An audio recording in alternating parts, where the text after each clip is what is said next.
All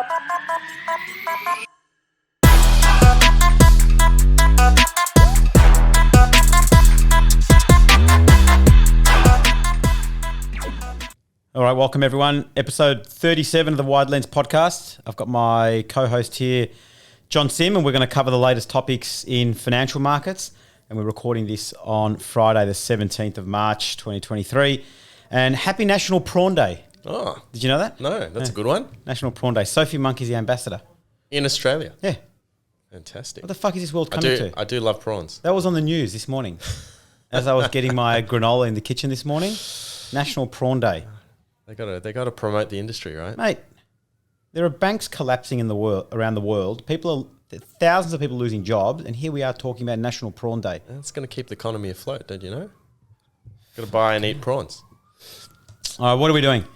Let's do a wrap up of the week just gone. So let me bring this first chart up here now. So we've got the Aussie market in orange, the US market in purple, the NASDAQ in green, European stocks in blue, and emerging markets in red. And we've had a pretty turbulent week. It's a lot of volatility there. Least to say. So Aussie market down about 5%, US market down 2.25%. Surprised me, NASDAQ's up 0.6%. European stocks down 3.5%. And emerging markets down 2.25% for the week. Bring up the year-to-date numbers here now. Let's have a look at those.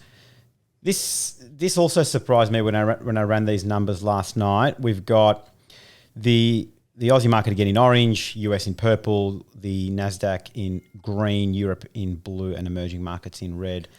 And emerging markets are flat for the year, or I shouldn't say flat, they're down 1%. The Australian market, after all of its close to new record highs and how well it's done, it's now back down 0.6%.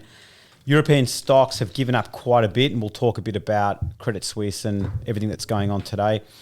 Up 5%. The US stock market continues to look quite resilient, notwithstanding the events of the last few days, up 4%. Mate, look at the NASDAQ.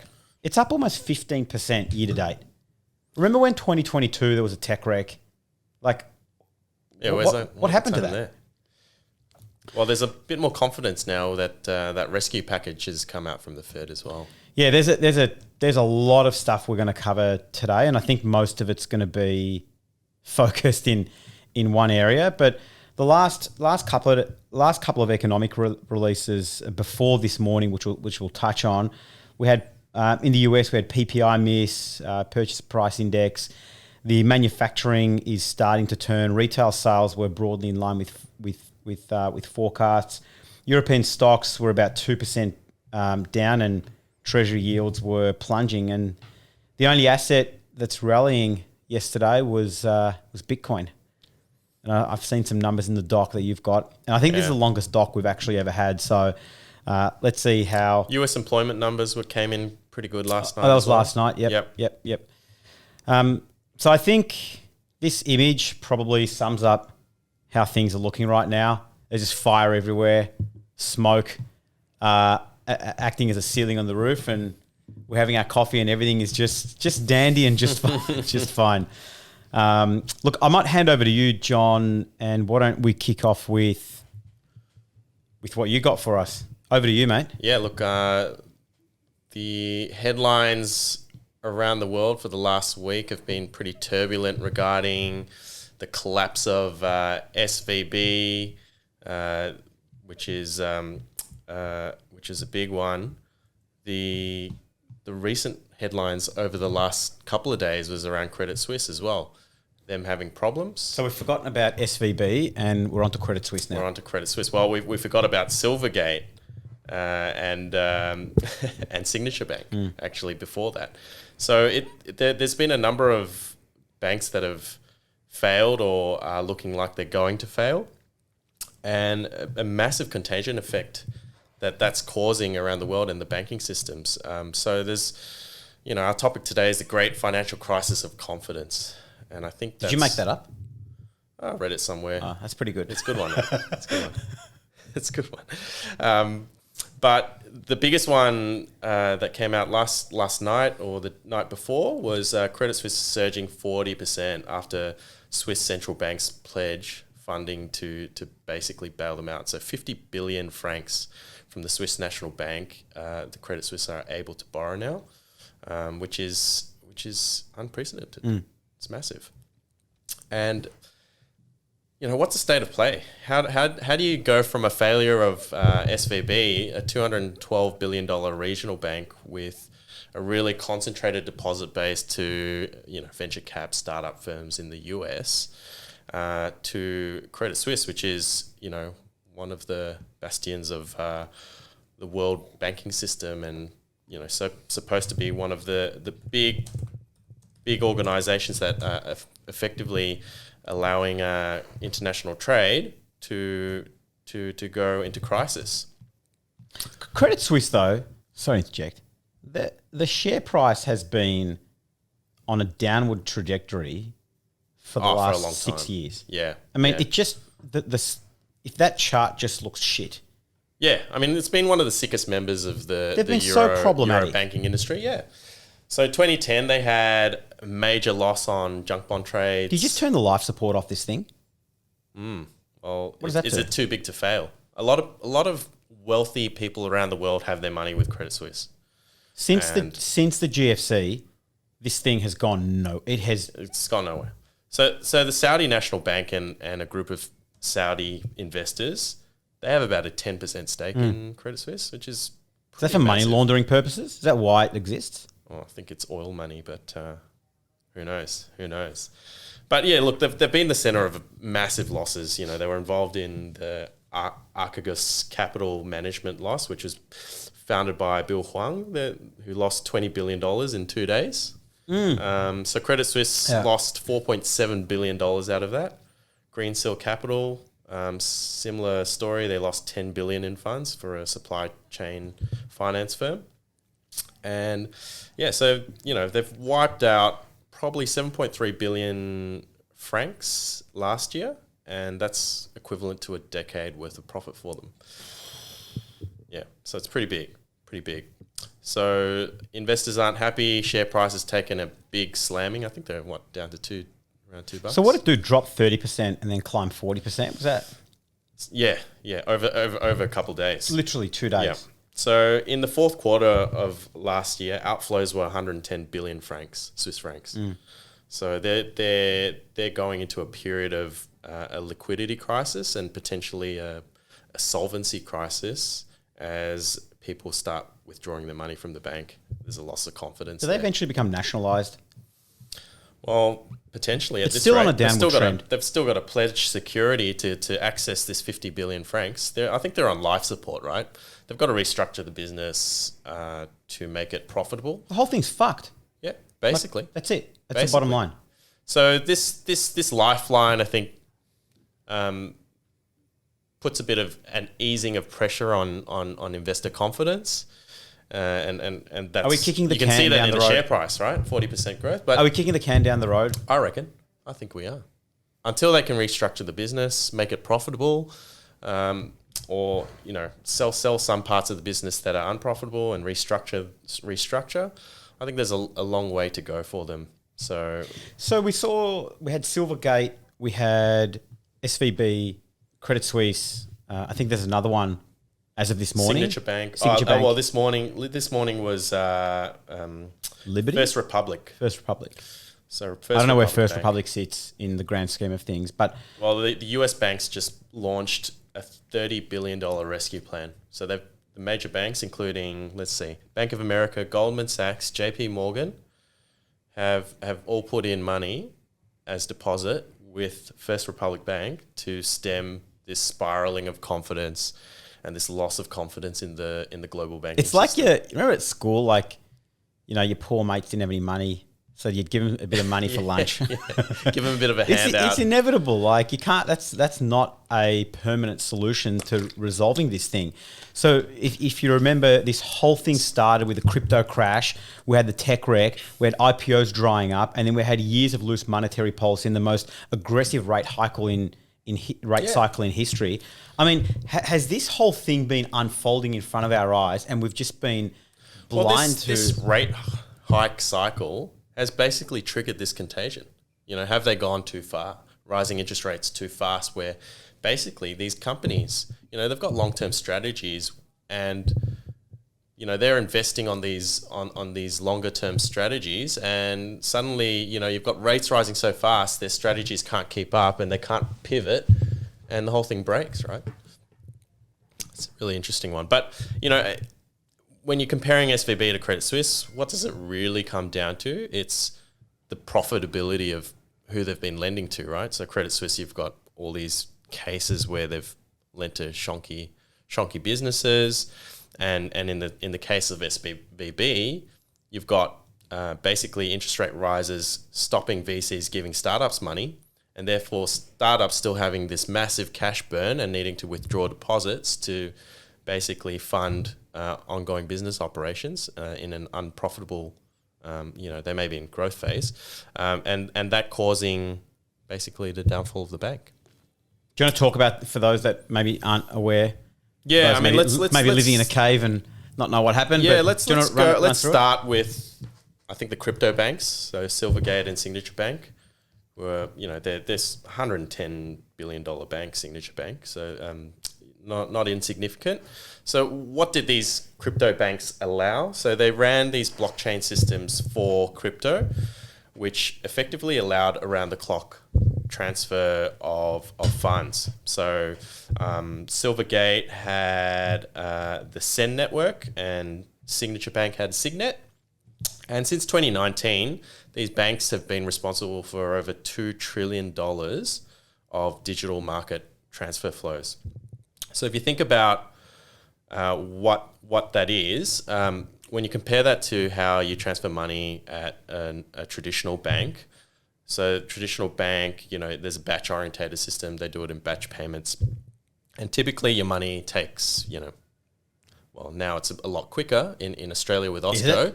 Osco's pretty quick these days. Osco is quick between banks. But in the US, it can take up to 72 hours for that to clear. So when you're looking at crypto trading being a 24-hour thing, you know, you've got this mismatch between timing of cash. So these two banks, which were moving $2 trillion worth of fund flow, was pretty critical in terms of the crypto market and crypto trading, and allowing that industry to work effectively. So for these, they're still in operation now. They're operated via you know, new vehicles, not the ones that have gone into administration. But there's massive cost implications for crypto if these networks basically stop working. So why did these businesses collapse? So Silvergate collapsed due to a significant decrease in digital asset deposits following the collapse of FTX. So FTX was a big trigger for this whole crypto bank basically collapsing. So they had to restructure their balance sheets because a lot of that was tied up in FTX funds. And during the Silvergate crash, clients withdrew $8.1 billion from that bank in one day. And what happened was, you know, these deposit funds, they just didn't leave that lying as cash in the bank. They were investing that in bond products, right? The bank was. So, you know, maybe Rob, you can give our listeners a bit of an insight into those bond products and how they worked. I mean, they were sort of SVB specifically, or just in general. I mean, when you're buying a bond product at, call it a 1.5% yield, and it had a long dated maturity, for example, like a 10-year maturity. What does that actually mean when they go and have to sell that now in a higher interest rate environment? Yeah. For example. And this has become pretty clear now after the fact, especially with SVB having taken so much deposits through the booming years. leading up to the pandemic. They had, I don't know what the dollar amount is, but they saw huge growth. And you see that in the share price. I wrote a piece on that earlier this week. And you can see the share price just going absolutely bananas. And the bank needs to obviously do something with that money. Aussie banks typically lend that money out to borrowers. But if you've got such a large amount of excess deposits, what the banks do, and I'll talk about this later on, and in SVB's case, they went and bought 10-year US treasuries at 1.5% when interest rates were much lower. Now, what happens is with your bonds, as interest rates start to rise, the value of one's bond that is paying a 1.5% yield effectively becomes less valuable to investors. And the value, if that bond was purchased at $100, that bond starts to fall in value until the yield or the return resembles something like what one would be receiving if they bought a bond today. So in SVB's case, you've got a $100 bond. They went and bought, well, some people are arguing that they're not long-dated bonds. They're not 30-year bonds. They're, people saying just relax, they're 10 years. Like, how is anyone supposed to fathom that this could even be possible and happen? But, I mean... So interest rates have risen so fast effectively that, now that deposits have been withdrawn, they've got to return that deposit money in cash back to the deposit being holders. Withdrawn, I think it's important to explain why. As we started to see a lot of the VC and venture capital and private equity world really start to slow down, these guys are still burning through a lot of cash, right? So they're pulling cash out of the bank in order to pay rent, pay payroll, pay taxes, and expenses don't stop. And the banks effectively run out of money. And so they've had to go and effectively sell down all of these assets. Yeah, these long-dated investments. With almost a $2 billion loss. And all of a sudden, their capital ratios become very problematic. Yeah. They can't raise the capital. They tried to do a capital raise. They just shit the bed and nothing happened. And then all of a sudden, we had a classic bank run. Yep. So, I mean, we're going from Silvergate to SVB here. But back to Silvergate, which was involved in the FTX collapse. They made a loss of $1 billion. And then the Federal Home Loan Bank of San Francisco demanded that they repay a $4.3 billion loan. And basically that caused a delay in their annual reports, they need to reevaluate their losses and leading to their eventual liquidation. So you got the whole crypto industry caught up in this as well because, for example, on crypto there's stable coins, which are effectively pegged, not stable. Not stable now.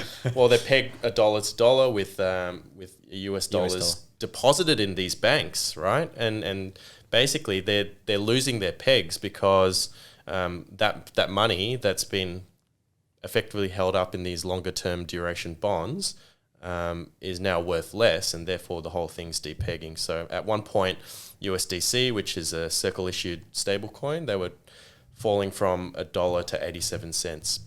That was on the weekend. That's right. That was on Saturday. So there was we were at a wedding, and one of my cousins pulls out his phone. He's like, "Oh, USDC shit itself." I'm like, "Buy, man, buy." Yeah. Well, actually, you probably would have made money if you bought because the Federal Reserve, obviously, were guaranteeing the deposit holders. So it's a really interesting one.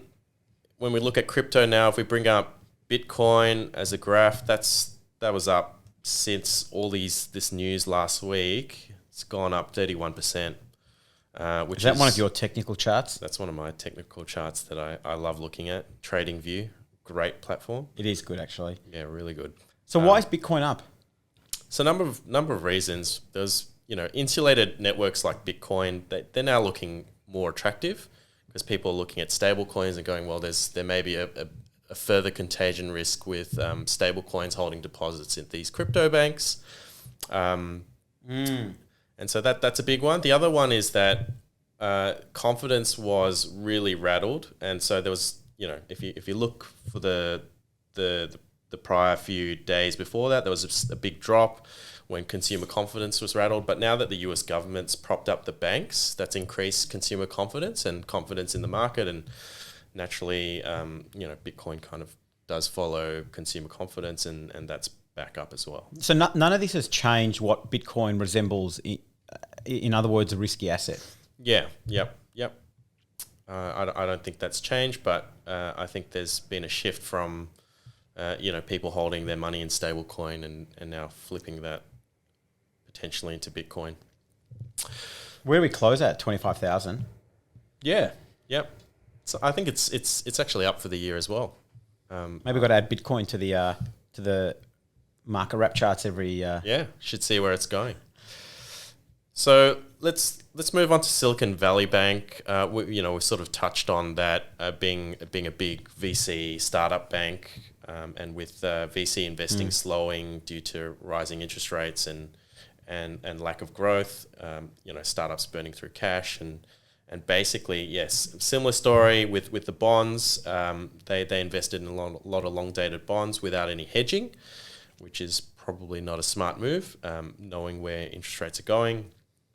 And they needed to raise another $2.25 billion to shore up the balance sheet to allow for that run on deposits. It's a big problem for the tech industry. I'm still yet to research how that's going to affect tech businesses in the short term who have had money with the bank, given that the money's still locked up by the government. Sure. So for the meantime, how are they going to pay wages, run their businesses? So there's definitely a solvency event for a lot of these smaller startups. Surely there's some leniency. Lifeline. Maybe a lifeline's going to be provided by somebody. But I'm sure that they're still not able to access the money at the moment. I don't know whether they're able to access it or not. Yeah, and that may be a short-term thing, and I'm sure it will, because the government, US government, is trying to instill confidence back into the market. So I'm sure that will be resolved fairly quickly. But it'd be interesting to see if anyone's got any mates in US tech startup to see what the goal is there. I was reading Canva's being caught up in with SVP as well. It didn't sort of give too much away. So yeah, I'm sure they've got a big US operation, so I'm sure they've got their money tied up there. But I've heard that it's not just tech startups. There's big payroll companies that have their money with SVB that are obviously impacted and can't do payroll for a lot of people in other industries, right? So I think there is a contagion effect to it. At least the government has stepped in to guarantee deposits, but shareholders and executives, etc. They're going to basically wipe their money. Well, what's supposed to happen? What, fucking get bailed out every time? Well, what's the risk in that? Like, if every company is getting bailed out, what is the risk of owning stocks? It's an interesting one, isn't it? Because sometimes you get too big to fail, right? Like Credit Suisse, for example, and they need to be bailed out. So it's a really interesting one. When you get too big to fail, suddenly different rules for different rules apply. Yeah, yep. Although what's also interesting is, what's the point of having the FDIC insured amount at $250,000, and now you've just basically backstopped every dollar that anyone deposits at a bank? It's out of control. Is effectively insured. Yeah. What's the point of this insurance? I mean, was it merely to boost up confidence post GFC that we'll stump up the $250 per person, and now the rules have changed? Yeah. We're going to support everybody. JP Morgan says these Fed loans will provide $2 trillion in liquidity, which is effectively enough to backstop the country's entire national deposits, which is pretty crazy. If you read this Fed statement, the Fed came out with this statement a couple of days ago. To support American businesses and households, the Federal Reserve Board on Sunday announced it will make available additional funding to eligible depository institutions to assure banks have the ability to meet the needs of all their depositors. This action will bolster the capacity of the banking system to safeguard deposits and ensure the ongoing provision of money and credit to the economy. The Federal Reserve is prepared to address any liquidity pressures that may arise. So they're really stamping their feet down and saying, hey, the banking system is safe, it's secure. Well, what else are they going to say? Yeah. Don't run for the hills yet. Don't store your money under the mattress. Do you think it could be possible? So before you made a comment, I can't remember what you said, that the fast rate hike cycle has caused this to happen. Do you feel? I feel like the rates have been rising, and then no one's been flinching. Everyone's been pretending that it's not impacting me. Yeah. And it's just gotten to a point where they're just like, can't bear this anymore. And the floodgates have just opened, and now this thing's almost It's running gonna break. rampage. It's a huge storm. It's like cracks in a dam, right? The water's sort of, you can see it We slowly were talking trickling about that out. a couple of weeks ago. Yeah, right? the dam structure looks okay. Everything looks okay from afar. You look up close, there's all these holes they're trying to plug, and suddenly you're seeing all these more cracks form, and bang, suddenly you're going to see floodgates just open up, right? And you're probably going to talk about it, about regional banks and so forth, and maybe this question's premature. Do you think it's possible that this, and it sounds bizarre when I say the words out of my mouth, but let me say it, could we have dodged a bullet here by this being the outcome and the consequence of the rate hikes? I mean, if this didn't happen, imagine if this didn't happen, right? And you're still getting these reasonably strong economic data points coming out, especially out of the US. And the US was nowhere near stopping. They were, mate, foot on the gas, whiskey in one hand, and you're on, right? Like, is this the saving grace? It's a good question. I think it's just a Band-Aid solution. What's the Band-Aid? All this government support, right? For bank depositories. So what are they supposed to do? Well, that's the question. What else can you do? I mean, you've got on one hand, rapid inflation, record low unemployment. Everything seems to go fine and dandy. They've got to put a dampener on demand for goods, right? To reduce inflation.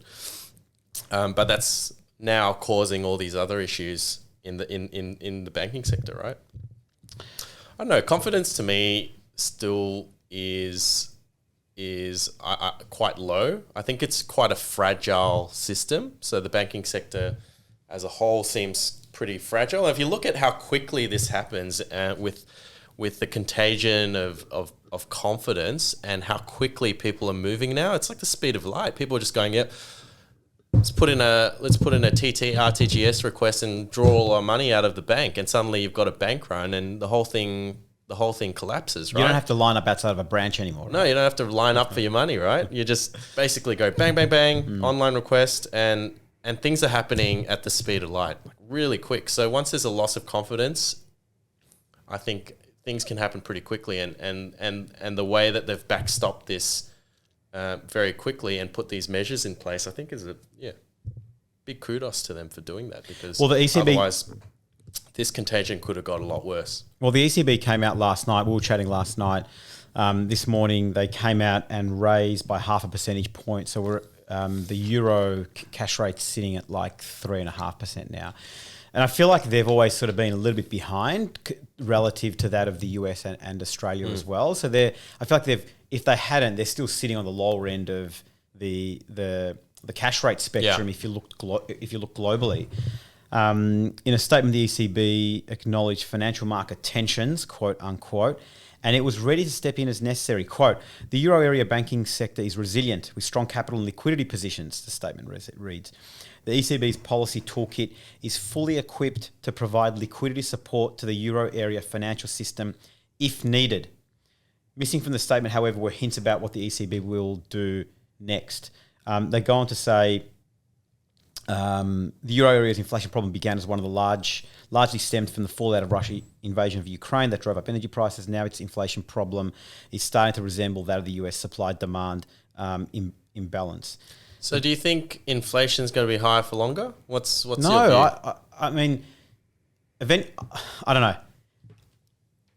I believe it's coming down. If you have a look at some of the numbers that we're seeing now with, especially with fuel, employment in petrol prices going down, which is good. Yeah, I don't know what fuel energy makes up of CPI, but seeing that. But the US numbers came in again, and it's just sticky. It is really, really sticky. And maybe we're just not going to see this dramatic decline that everyone had been expecting, this transitory rise and then decline. we've spoken over the last few weeks now. Maybe it's just going to be sitting there for a little while to come, and maybe these interest rate hikes that we've seen are now starting to make its way through the system. Yeah. And maybe we just have to let the thing wash through the pipes and the plumbing. Yeah. To let it to see what happens. The data we saw coming out of the US isn't as positive as it seems. Last week we talked about the city economic surprise index, where you've got more data coming out surprising on the downside. I don't know. I just don't think everything is sunshine and rainbows at the moment. That there is some doom and gloom, and there are some pretty dark clouds, but it just doesn't seem to be thunderstorm and pissing down with rain at the moment. But maybe it's coming. I don't know. Well, it's again, I talk about that fragility and confidence, and that's for me a big low. It's speaking of interest rates. The stats say there's a 72% chance that central bank will keep rates on hold at 3.6 in Australia. Oh, Australia. Yep. Yeah, right. Well, I was going to the ECB just raised. ECB just raised, but in Australia, there's a 72% chance that they'll keep it on hold based on surveys. Whether that actually happens, we'll see in April. What's your guess on what central bank? I mean, the US is next week. I think 27th or 28th of March. The Federal Reserve got their interest rate decision, and then we've got a week after. We've got I mean, there's been a lot of highly impactful news over the last week in terms of that could have big ramifications. Was that scripted? Highly impactful news. That's good. No, unscripted. That's good.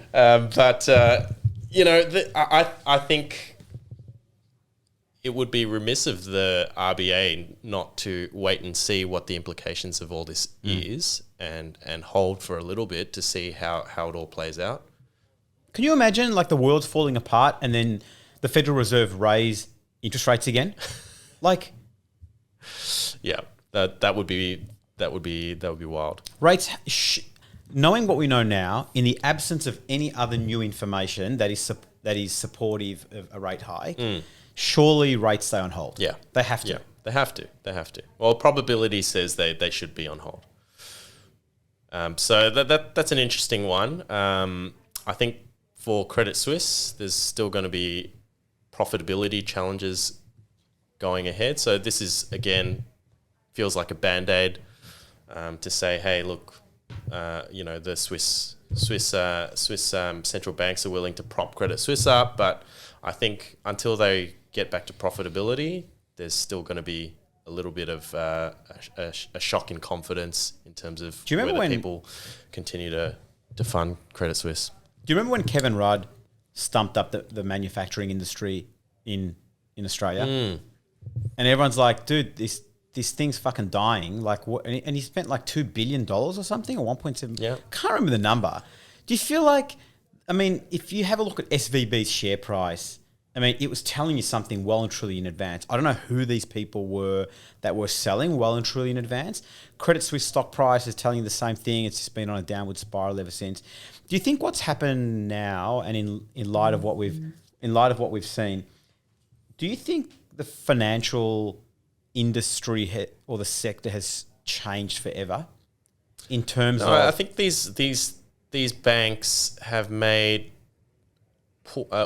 One's a concentration risk to a certain sector. The other one is a loss in profitability to. But whoever thought about this, John? Whoever thought about who is our customer base?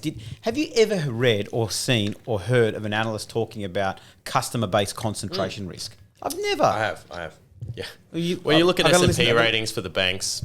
Don't get me started on fucking bank ratings. Moody's just came out and downgraded the banks. Get the fuck out of here. How useful is that to anybody right now? Yeah, that's right. You're stealing my thunder here. That was in my notes later on. The Moody's came out and downgraded the global banking sector. Yeah, look, these analysts are looking at what sectors these banks are investing in and who they're lending to and how diverse that is and structurally how stable I'm not reading enough, clearly.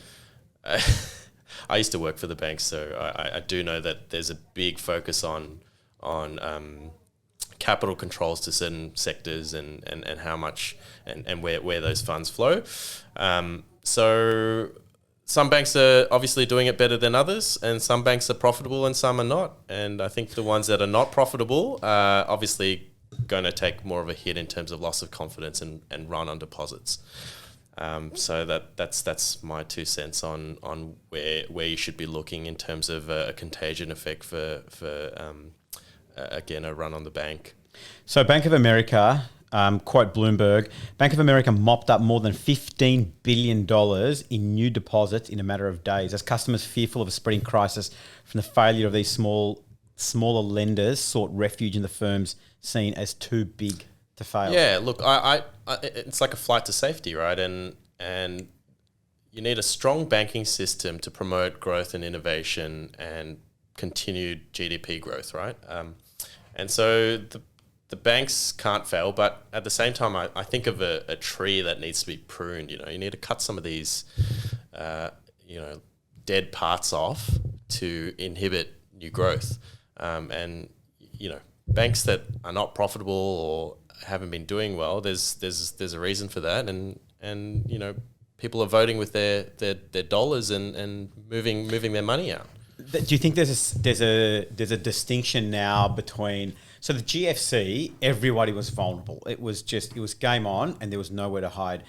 Do you think at this point in time that there's potentially this distinction between the likes of regional banks versus your top tier banks?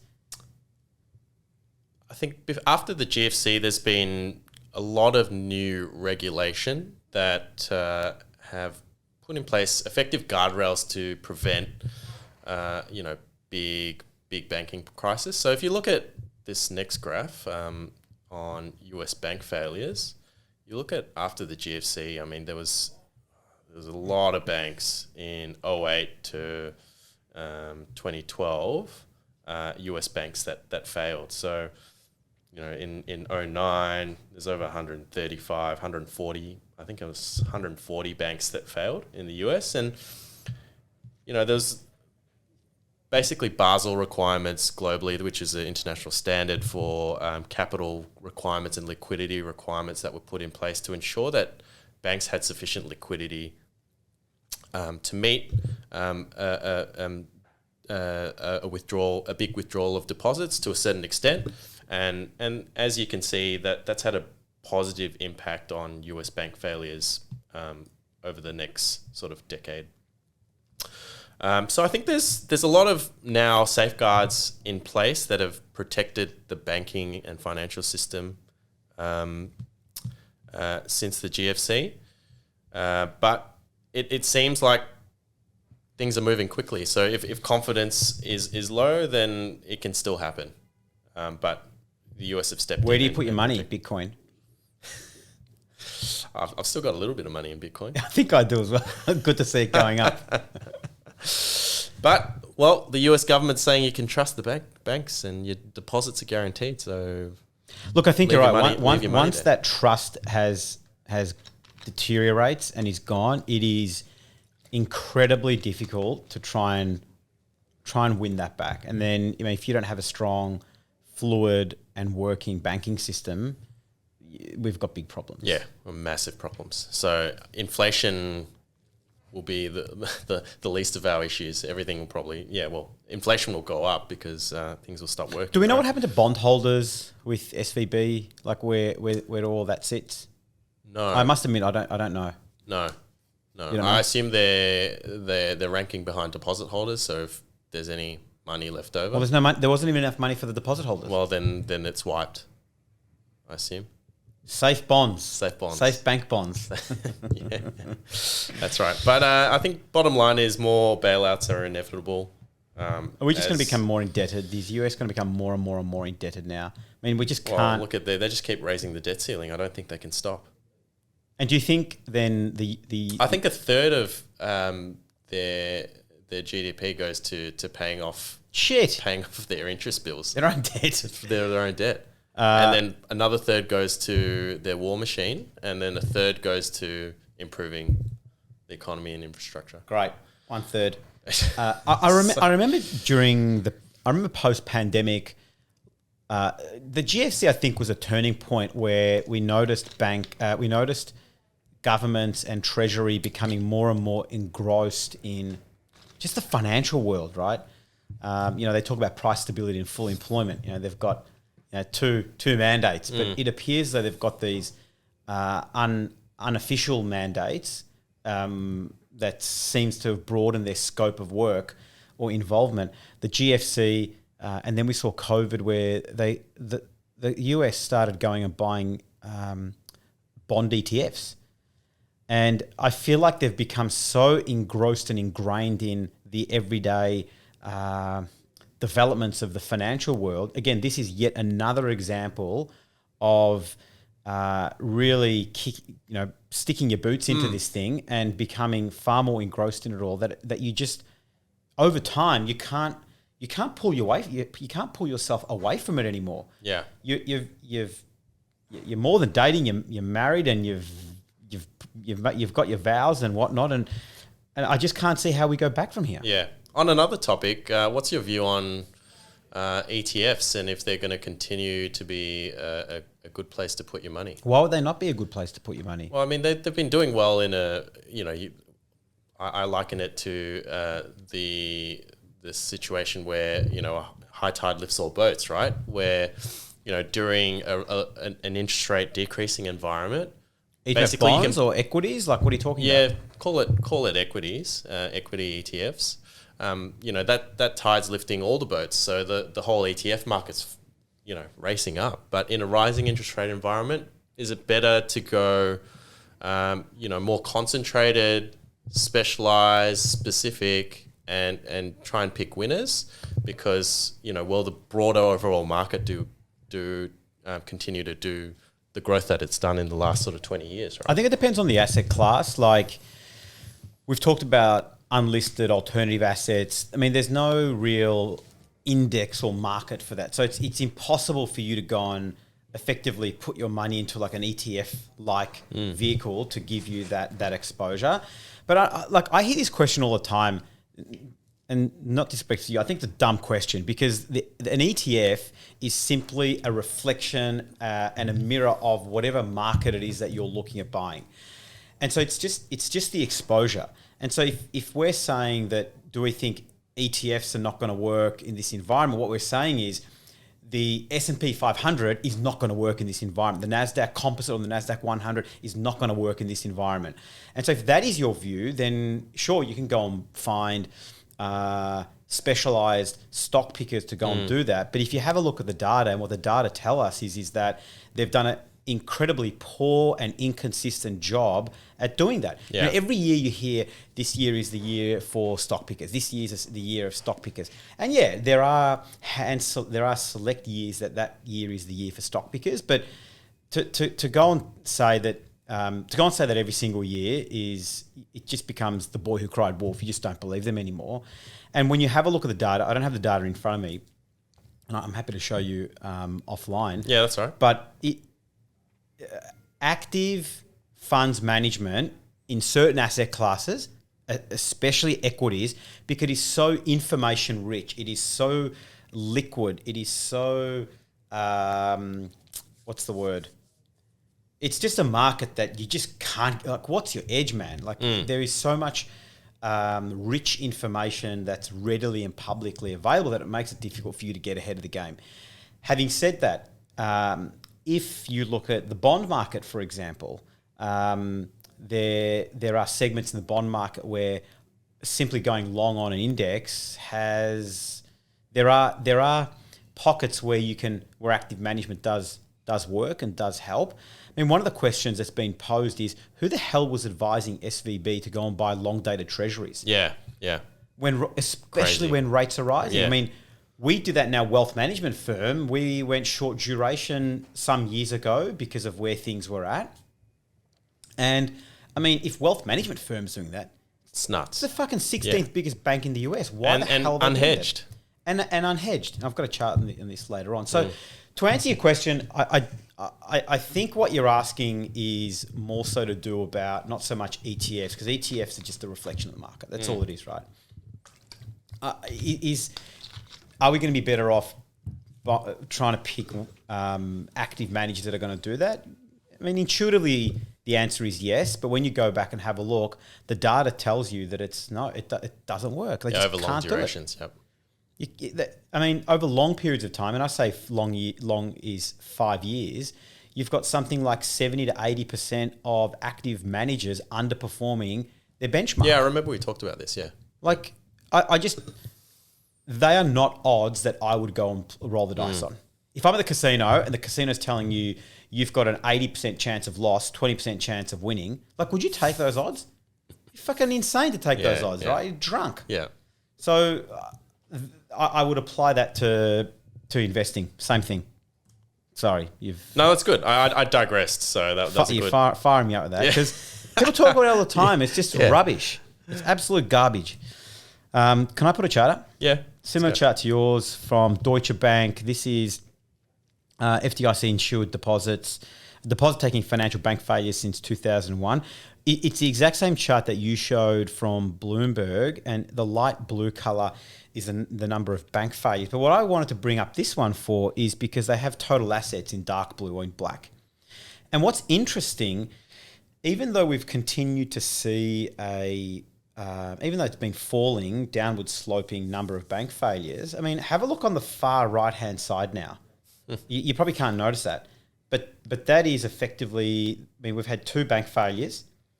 There's probably more now. This chart might be a few days old. But you're sitting at $320, what is that? Billion dollars. Wow. And that's in FDIC insured deposit. Unlike anything we've seen since the GFC. Amazing. And so, yes, it was the 16th largest bank. Anyway, I thought this is interesting. Yeah, very interesting. This is Deutsche Bank. And remember that although today's price action may seem bad, just imagine if SVB's uninsured depositors around $120 billion and signatures around $80 billion had taken some sort of haircut. That would have been on a scale we didn't even see in 2008. Wow. So that would have been, if you look at it through that lens, something bigger than the global financial crisis. That is big. You didn't talk too much about this, but I put this together. This chart compares. I took the S&P regional bank ETF. I think it's CRE, the ticker. That's in purple here for those that are watching. And then I put the top 4 banks in there as well, just to show what's the stock market telling us about the regional banks versus the top tier banks. You got Wells Fargo down. Regional banks down about 22% over the last week. Wells Fargo down not even 10, JP Morgan down 5, Bank of America down 11, Citigroup down 11. And so this tells me that even the market is distinguishing and segregating between regional banks and the top tier banks. It's a good barometer. I don't know, is there anything you want to add to this at all? No, it's a really good chart in terms of understanding where people are seeing the contagion being. Well, Bank of America just picked up $15 billion deposits. Yeah, and then they've put everyone's put the $30 billion back into give it to us. We'll give it back. And we'll give it back to them. I'll bring this chart up. A merry-go-round. This is from JP Morgan. It was in the Financial Times. The impact of unrealized losses on Silicon Valley Bank was exceptionally large. So what it's got all the banks ranked, and it's ranked on common equity tier 1 capital ratio, which is represented by the blue dot. The red dot, this just blew my mind, is adjusted for unrealized losses on securities. So mark to market, you adjust it for the value of your securities. And have a look at SVB, man. This thing is it is literally off the charts, and it is incredible to now see this, obviously with the benefit of hindsight. Yeah. Now these charts are coming around. No one ever published this chart prior to the fact, but this is interesting. You got Signature Bank in there. Where's Signature? 3-4 lines down. Call it. Oh, yeah, gotcha. Just under 8 billion. Yeah, but I mean, go all the way down to First Republic. Yeah, it's the 5th, 1, 2, 3. It's the 6th from the bottom. I mean, it's one of the lower tier 1 capital ratio banks at the moment. Yep. And you know, pumped 30 bill into it. No surprise. So maybe keep an eye out for Truist and US Bancorp, and Zions is the other one. Yeah, these are the other ones. Bank of America doesn't look too so. But I thought this is really interesting. Yeah, really, really interesting. You You took words out of my mouth before about Moody's downgraded the banks, but I might just... so the headline was Moody's sees harder times ahead for all US banks. Incredibly helpful, Moody's, thank you. And puts 6 on downgrade watch. And it might be the 6 that we just put up in that chart, from JP Morgan. Not really leading indicators, these reports, are they? Mate. Yeah, let's not go any more on that. Hey, one thing I read, and I'll bring this headline up now, is bank termites. It's termites in the banking system, that's for sure. Bank turmoil highlights this nation's lack of deposit insurance. After the implosion of 3 US lenders, Kiwis are squirming over the lack of deposit protection for savers. Did you know New Zealand does not have a deposit insurance? None. No deposit insurance. The New Zealand government is in the process of passing legislation that will guarantee as much as $100,000 New Zealand per depositor per bank, but it is not expected to be enacted until later in 2023. Finance Minister Grant Robertson said there are no plans to fast-track the legislation as the government wants to get it right. And I thought this was beautiful from Bloomberg. Quote unquote, it's a trade-off, Kensington said. You probably wouldn't go 2 months without your car being insured while you work out which was the best insurance company to go with. How good is that? That's so true, right? That is so true. You take it out, just take it out, and you deal with it later. Yeah, that's right. And reassess right now, you've got amend the legislation later, right? When you've worked out, hey, actually. Later in 2023. That's crazy. The world, that may not even be a problem anymore. Yeah. I wonder if there's a bank run in New Zealand. That's a good one to watch. Is there much money in New Zealand? No. I shouldn't say that. But you know what? You're right. There could be a situation of a lack of confidence. It's fucking ridiculous. Yeah. So all of a sudden, the US is saying we're backstopping every dollar in deposit. Australia's got the $250,000. Although I don't think Australia, I wrote about it last week. Australia doesn't have the same issues that the US has, no. and therefore I think it's a stretch to say that contagion is likely to come to us. Do you want to just go a bit into that article you wrote around the Australian banking system? Yeah, well, I didn't. I wrote the piece, but I had a link. Let me get it here. I think that's just a pretty important one for us to understand. Yeah, I'll just bring the article up. It was in the AFR, and I'll just bring that up now. It's 4 reasons the SVB collapse can't happen here in Australia, and the 4 reasons the AFR go into. The first one is they go and talk about how Australia, when they take deposits, they lend the money. Yeah. And so I think you were talking about before we started recording, that like 80 or 90% of the deposits weren't being lent out? Or yeah, I think there's only about 10% being lent out to venture debt. Right. And what was the rest? Investments, because obviously for VCs at that point in time, there wasn't a lot of capital raisings going on. People were waiting and seeing, so money was just being held. Australian banks don't have significant amounts of their deposits sitting in treasury securities, mortgage-backed securities, or other liquid investments. The value of the securities on the SVB balance sheet was vulnerable to movements in interest rates. This is not an issue for Australian banks. As further protection for the stability of the local banks, their primary lending is mortgages. The value of the assets is moving with the interest rates because 85-90% of mortgage lending is on floating rates. Whereas the US has those 30-year fixed rates at 3%, right? Did you see Torsten Slock of Apollo talk about that last week? No. Mate, he's listening to the podcast and he saw us point that out. He's come up with a cool chart on that. Second reason is SVB style collapse is a remote possibility in Australia because Australian banks have strong incentives to make sure they hedge interest rates in their bank books, unlike that of what we saw in SVB.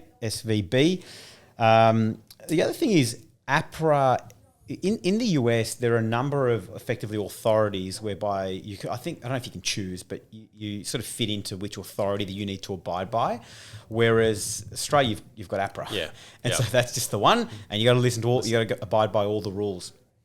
In fact, after the GFC, when they imposed I think it was Dodd-Frank, and they imposed all the tighter legislation for the banks. I think it was in 2017 or 18 or 19, I can't remember, 17, when Trump was in administration. He wound back a lot of the rules, SVB's CEO at the time was uber supportive of the winding back of the rules, and a massive supporter of Trump's changes to capital requirements. Interestingly, that's the one that fell off.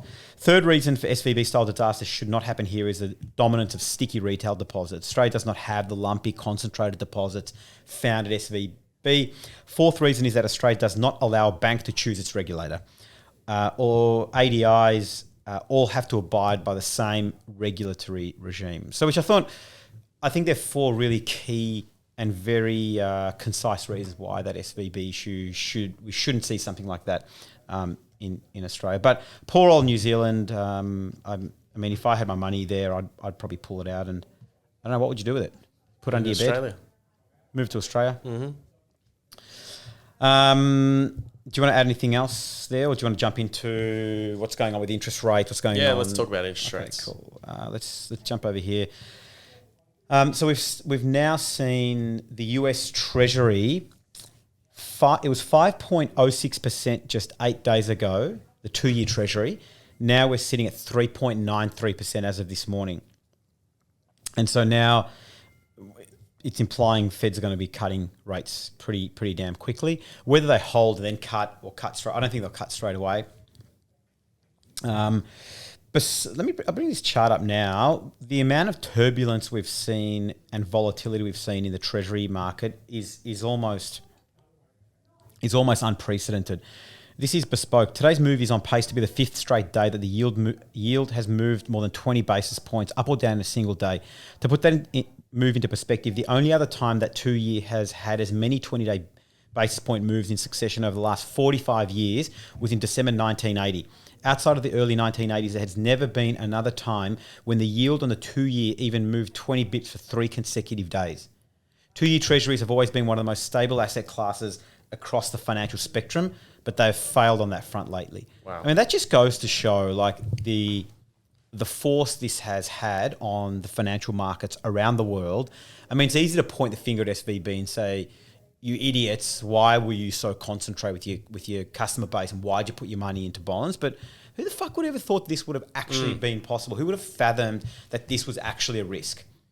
Yeah. Was this a risk on, the top risks for 2023? The fuck was thinking about this shit? Definitely not me. And definitely not a lot of other people as well. I'll bring this chart up again. This is the 10-year approaching its year's lows. From Bloomberg, Haven in demand. The red line is the yield, and you've got the yellow line's the 200-day moving average, and that's just breached its 200-day moving average. We're sitting north of 4%. The 10-year yield is now approaching sub 3.5 at the moment, which is really indicating now rate cuts are very much on the cards now. So you think they've gone too hard on rates? Too hard, too fast? Well, we spoke about this earlier. We spoke about it in the past. We really didn't get an opportunity to see the full impact of what interest rates were doing. Yeah. And unfortunately, I feel like these things just happen. Every tail risk is a tail risk, and by definition, it's a tail risk. So you don't know what it is. And so this is the tail risk that no one has been speaking about. No one's picked it up. And it's just, this is the thing that broke. This is from Bespoke. Implied Fed funds rates through January 2024. Current policy, you've got a bit under 4.75. What's really interesting, have a look at the blue line. Like 2 days before all of this happened, you've got rate rises, and have a look at that slope. It's just an upward sloping and then sort of flattening out. But then have a look what happened days later. You've got a very steeply downward sloping slope on the yield curve through to 2024. And so the market currently is pricing a bit more than 225 basis point.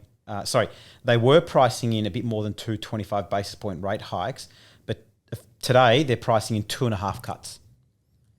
It's amazing how quickly things shift. That's a Fed pivot, right? Yeah, effectively. It's here. This one was really interesting. This is from Apollo, Torsten Slock. From no landing to hard landing.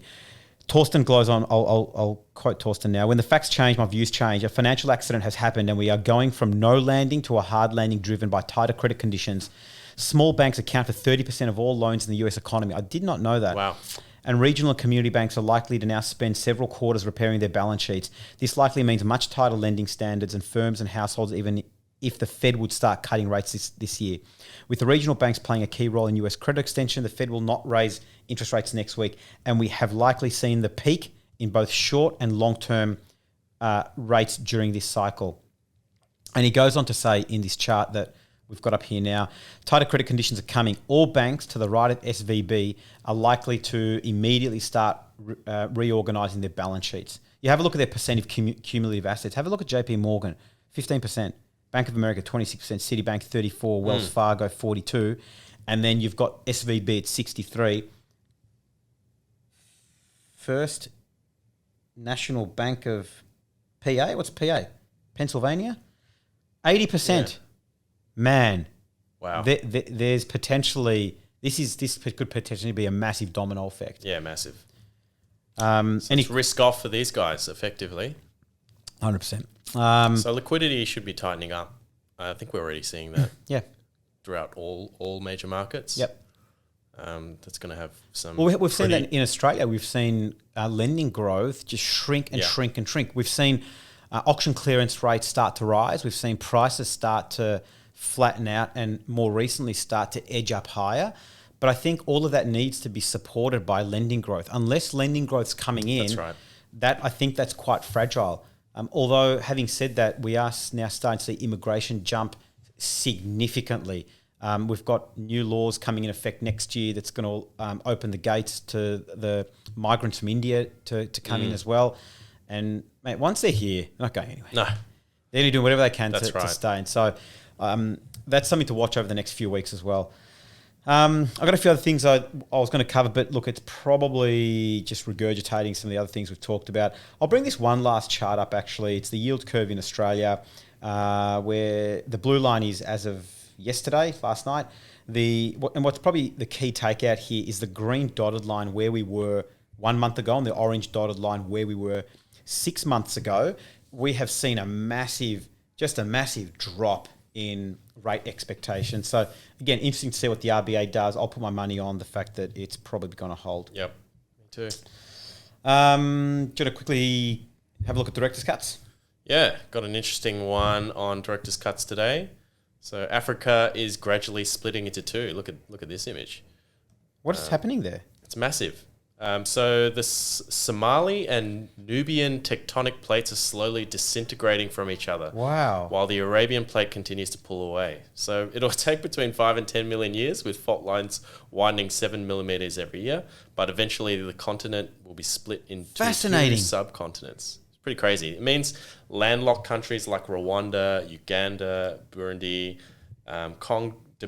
Democratic Republic of Congo, Malawi and Zambia would have a coastline. Pretty crazy. Maybe good for tourism. Meanwhile, Australia's talking about fucking National Prawn Day. Look what's happening around the world, man. Ridiculous. I know, it's crazy. But it won't happen in our lifetime, but it's pretty fascinating. That's really interesting, actually. I saw yesterday Microsoft are now launching their software called Copilot. Did you see this? No. So it's a GPT-like AI. Oh, there's the new ChatGPT too. What is that? They released the new ChatGPT 4, I think it is. Right, okay. GPT 4, version 4. So GPT 4. Right. So supposedly this is blowing the last version of ChatGPT out of the water. Doesn't surprise me. Yeah, you can upload images now and get it to do things. So you could hand write on a napkin an idea, a sketch for your website, what you want it to look like, upload it to that, and get ChatGPT to effectively put that into code. Fascinating. Yeah, crazy. Well, Copilot will now sync into PowerPoint, Excel, Word, and it will create documents for you. It will create presentations for you. It will analyze and visualize data for you. Syncs into Teams. It'll provide key takeouts, Amazing. action items. It literally just got released last night, this morning. I don't know if there's an additional cost to it or whether you have to have some sort of particular subscription. But this is... I'm in. That's great. This is awesome. Do you want to wrap up with tips and recommendations? Do you have anything, or just me today? No, I've left it to me. My recommendation is going to be I got to lean on you for this one. But yeah, go for it. That's all right. So I went to Pearl Oyster Bar last week. Pretty good. If you head there, talk to Jan, front of house, and Max, who's the chef. So they do vegan? Small little place. No vegan wine. Oh, yeah. You can just drink the Chablis. Just go get blind. Yeah, just get blind. But they specialize in Chablis and oysters. Mm. So for those who Mate, this is why the economy is going so well. People like you running around in these fancy restaurants. Last week it was Cumulus. Today you're at an oyster bar. I had a friend in from Japan, so I needed to take them somewhere nice when they were here. But yeah, it's not, I mean, you're paying $25 plus for a glass of wine these days.